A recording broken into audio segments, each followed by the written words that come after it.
بسم اللہ الرحمن الرحیم۔ حج کے مسائل جاری ہیں۔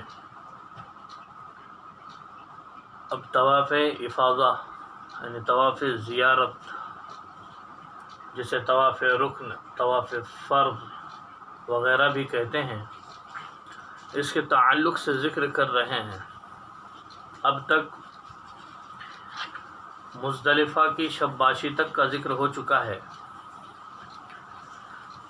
طواف افاضہ کے تعلق سے قرآن کریم میں اللہ فرماتے ہیں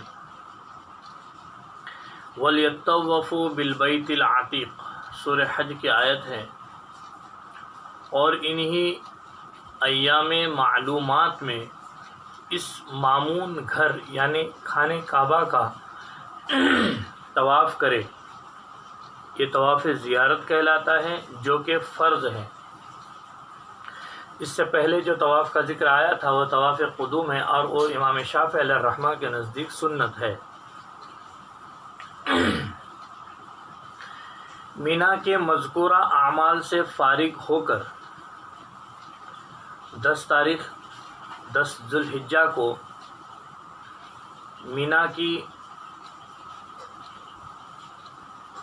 مینا میں جا کر جمر عقبہ کی رمی کرنا ہے،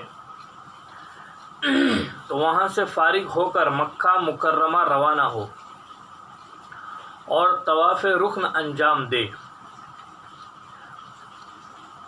بخاری و مسلم میں اس کا ذکر ملتا ہے۔ طواف کے بعد سعی کریں۔ سعی حج کا رکن ہے۔ کوئی حج کے احرام سے مکہ مکرمہ میں آئے اور طواف قدوم کے بعد سعی کر لے تو اب اسے دوبارہ سعی کرنے کی ضرورت نہیں ہے، جیسا کہ اس سے پہلے گزر چکا ہے کہ سعی کو دہرانا مکروہ ہے۔ لیکن اکثر حضرات مکہ سے حج کا احرام باندھ کر نکلتے ہیں، اس لیے طواف قدوم کے بعد سعی کا سوال نہیں، لہذا ان سبھی حضرات کو طواف افاضہ کے بعد سعی فرض ہے۔ مینا کی روانگی سے پہلے ہی کسی نے نفل طواف کے بعد سعی کی تو یہ ناکافی ہے۔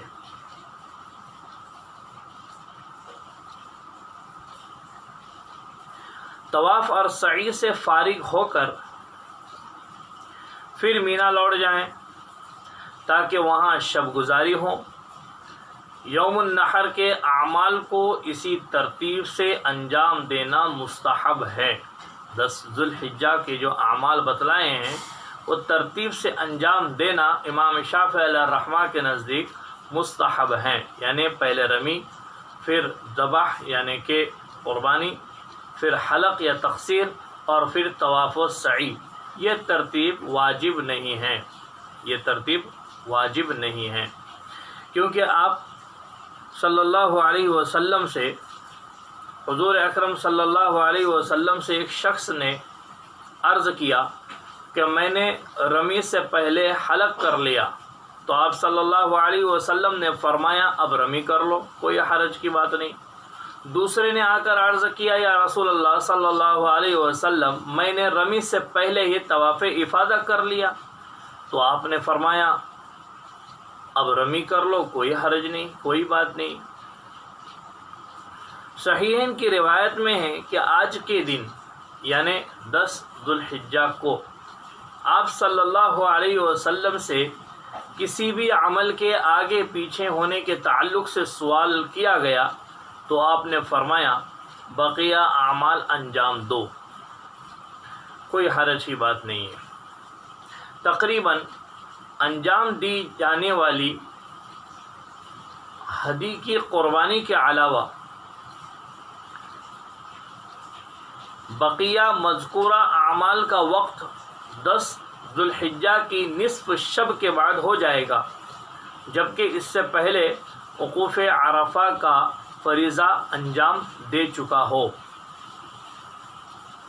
آپ صلی اللہ علیہ وسلم نے حضرت ام سلمہ رضی اللہ تعالی عنہا کو لیلۃ النحر یعنی عید الاضحیٰ کی رات میں مینا روانہ فرمایا تو انہوں نے فجر سے پہلے ہی رمی کر لی، پھر طواف افاضہ کیا۔ امام ابو داؤد نے اس حدیث کو نقل کیا ہے۔ بقیہ اعمال کو بھی اسی پر قیاس کر لیں۔ یوم النحر کی رمی کا اختیاری وقت اس دن غروب تک ہے۔ ایک شخص نے آپ صلی اللہ علیہ وسلم سے عرض کیا کہ میں نے مساء کے وقت رمی کی تو آپ صلی اللہ علیہ وسلم نے فرمایا کوئی حرج اور مضائقہ نہیں ہے۔ بخاری شریف میں اس کا ذکر ملتا ہے۔ مساء زوال سے غروب تک کے وقت کو کہا جاتا ہے۔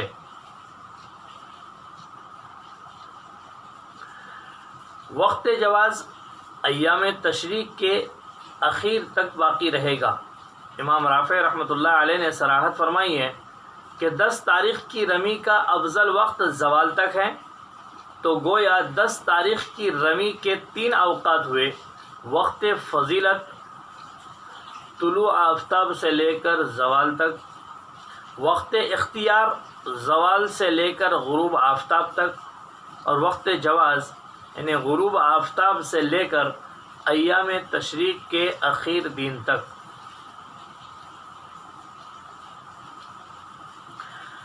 حلق یا تقصیر اور طواف افاضہ اور سعی باقی ہو تو ان کا کوئی آخر وقت نہیں، زندگی میں کبھی بھی ادا کر لے تو ادا ہو جائے گا اور حج صحیح ہوگا، اور اس کی ادائیگی تک، ان امور کے ادا کرنے تک احرام کا حکم باقی رہے گا، لیکن ان امور کو یوم النحر میں ہی انجام دینا افضل ہے۔ یوم النحر سے مؤخر کرنا مکروہ ہے۔ ایام تشریق سے بھی مؤخر کرے تو شدید کراہت ہوگی۔ مکہ مکرمہ سے ان امور کو انجام دیے بغیر نکلنا اور بھی کراہت میں شدت پیدا کرتا ہے۔ چونکہ حدیث میں ان اعمال کے لیے وقت کی کوئی حد بندی نہیں ہے، اس لیے تاخیر کو جائز قرار دیا گیا ہے۔ حدیث کے وقت کا ذکر محرمات احرام میں انشاءاللہ آئے گا۔ اب اس کے بعد ذکر کر رہے ہیں تحلل یعنی احرام کے کھول دینے کو، احرام کے کھول دینے کو، حلال ہو جانا۔ تحلل کا مطلب ہے احرام کی پابندی کا ختم ہو جانا۔ چونکہ حج کا وقت طویل اور اعمال حج کے کثیر ہیں، اس لیے حج میں 2 تحلل ہے، تحلل اول اور تحلل ثانی۔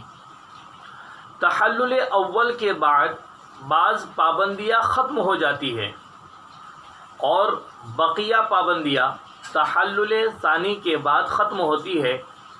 اس کے برعکس عمرہ میں ایک ہی تحلل ہے۔ تحلل اول یوم النحر یعنی قربانی کا دن۔ یوم النحر کے 3 اعمال رمی، حلق یا تقصیر اور طواف رکن سعی باقی ہو تو مع سعی میں کسی بھی 2 عمل کے انجام دینے سے، کسی بھی 2 عمل کے انجام دینے سے تحلل اول حاصل ہوگا۔ 3 اعمال ہیں: رمی، حلق، طواف رکن، ان میں سے کسی 2 کو انجام دے کافی ہے، تو پھر وہ حلال ہو جائے گا۔ یعنی اب نکاح، جماع اور جماع کے مقدمات، غوث و کنار وغیرہ کے علاوہ دیگر محرمات احرام جائز ہو جائیں گے۔ یعنی سلا ہوا لباس پہننا، حلق یا تقصیر کرنا، ناخن تراشنا، شکار کرنا، خوشبو لگانا، تیل لگانا، مرد کو سر چھپانا، عورت کو چہرہ چھپانا جائز ہو جائے گا۔ نکاح، جمع وغیرہ اب بھی حرام ہیں تحلل اول کے بعد۔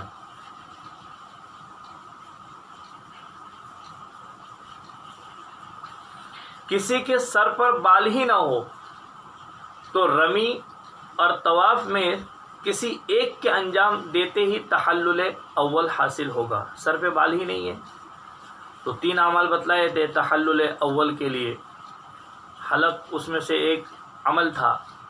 اب بال ہی نہیں ہے تو رمی کر لے یا طواف کر لے، کوئی ایک عمل کر لے تو تحلل اول حاصل ہو جائے گا۔ حدیث ہے جب تم رمی اور حلق کر چکو تو تم کو خوشبو، کپڑے اور ہر چیز حلال ہے سوائے عورتوں کے۔ امام احمد، ابو داود وغیرہ نے، دارقطنی، بیہقی وغیرہ نے اس روایت کو ذکر کیا ہے۔ حضرت عائشہ رضی اللہ تعالیٰ عنہ فرماتی ہیں کہ میں نے احرام سے پہلے آپ صلی اللہ علیہ وسلم کو خوشبو لگائی اور تحلل کے وقت یعنی کعبے کے طواف سے پہلے بھی خوشبو لگائی۔ یہ حدیث متفق علیہ ہیں۔ تحلل ثانی، یوم النحر کے مذکورہ 3 اعمال میں سے جب تیسرا بھی انجام دے، اوپر ذکر کیا تھا کوئی 2 اعمال کو انجام دے تو ایسی صورت کے اندر تحلل اول ہوگا، اور تیسرا بھی انجام دے تو پھر تحلل ثانی بھی ہو جائے گا، یعنی بقیہ 3 محرمات بھی جائز ہو جائیں گے۔ اب احرام کی پابندی بالکل ختم ہو چکی، صرف مینا کی شباشی اور رمی انجام دینا باقی ہے، جس کی تفصیل آئندہ آ رہی ہے انشاءاللہ۔ کسی کی یوم النحر کی رمی فوت ہو، ایام تشریق کے اخیر تک نہ کر سکا اور اس کا بدل یعنی دم یا روزہ لازم ہوا تو جب تک وہ بدل انجام نہ دے تحلل حاصل نہ ہوگا۔ اب ایام تشریق میں مینا میں راتیں گزارنے کے تعلق سے ذکر کر رہے ہیں۔ اللہ فرماتے ہیں وَاذْكُرُوا اللَّهَ فِي أَيَّامٍ مَّعْدُودَاتٍ فَمَن تَعَجَّلَ فِي يَوْمَيْنِ فَلَا إِثْمَ عَلَيْهِ وَمَن تَأَخَّرَ فَلَا إِثْمَ عَلَيْهِ۔ اور مینا میں اللہ کا ذکر کرو کئی روز تک، پھر جو شخص کنکریاں مار کر 10ویں تاریخ کے بعد 2 دن میں مکہ واپس آنے میں جلدی کرے اس پر بھی کوئی گناہ نہیں، اور جو شخص 2 دن میں تاخیر کرے یعنی 12ویں کو نہ آئیں، یعنی 12ویں تاریخ کو نہ آئیں بلکہ 13ویں کو آئیں، اس پر بھی کوئی گناہ نہیں ہے۔ ایام تشریق یعنی 11، 12 اور 13 ذوالحجہ، مذکورہ تینوں رات کا اکثر حصہ میدان مینا میں گزارنا واجب ہے۔ مثلا غروب سے صبح صادق تک 10 گھنٹے بنتے ہو،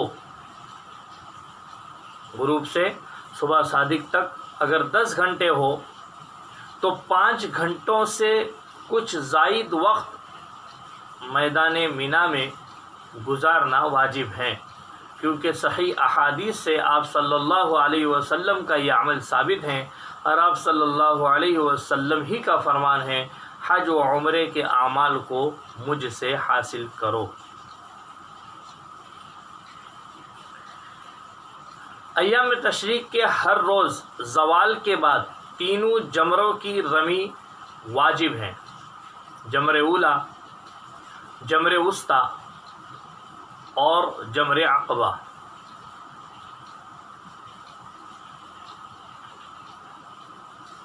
جمر عقبہ یہ مینا میں داخل نہیں بلکہ یہاں مینا کی حد ختم ہوتی ہے۔